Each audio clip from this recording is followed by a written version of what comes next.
U.S. oil stockpiles surged the most since 2008, sending oil tumbling. For more on the moves in the oil market, let's bring in Stephen Schork, president of Schork Group. He has over 17 years of commodities trading experience, and he joins us from Philadelphia. Stephen, welcome to Bottom Line. Always a pleasure to have you back on. It's great to be here, Mark. Stephen, what's going on in the oil markets today?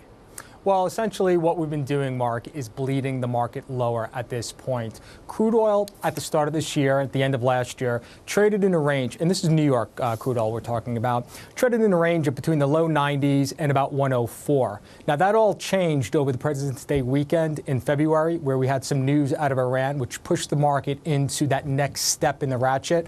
So we've been range bound now up until this week between $105 and $110 a barrel. But you know what? The volume has been low. The open interest has stagnated. Not a lot of money coming into this market.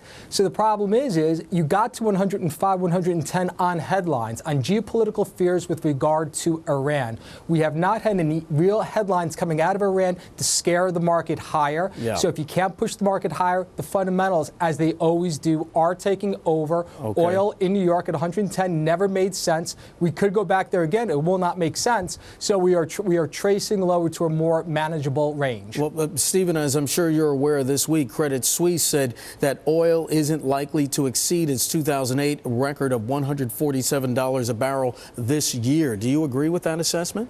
Well, that's kind of a specious argument, I think, Mark, because if you adjust for the pound and the euro currencies, we're already beyond 2008 levels. So, yes, in $1 per barrel, perhaps not. But keep in mind, $147 oil in 2008 never made sense to begin with. Mm-hmm. So the fact that we could get there, yes, we could. Considering we get some sort of conflict in the Middle East. But oil does not belong up that high. We need oil that is to sustain economic growth here in the United States of around $100. $140 certainly doesn't make sense. Stephen, do you think that gas prices are going to peak early? I think they will follow their seasonal trend, and that is we will continue to move higher between now and certainly into the summer, Mark. The question with gasoline is not necessarily the supply of oil. As we see in the Midwest United States, we have a glut of oil.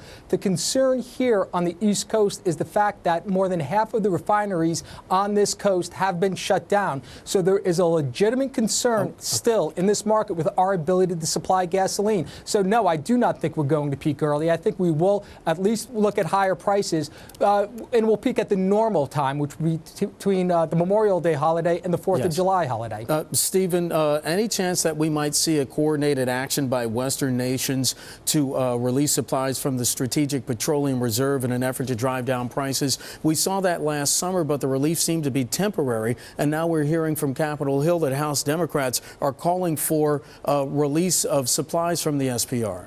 Yes, indeed. I do think there's a very high probability. I don't think it will address the issue because it's not going to force anyone to reopen a refinery here on the East Coast. So it'll do really nothing for gasoline prices. But as far as the probability of seeing it, it's very high because politically it's a no-brainer. If you release the barrels and prices come down, the White House could take victory laps all summer long. Sure. If you release the barrels and prices don't, could spend the next summer blaming speculators for these high prices. It's a win-win, so I think the probability is very high we will get an SPR release. Stephen Schork, he's president of Schork Group, joining us from Philadelphia. Stephen, always a pleasure to have you on. Thanks so much for your time.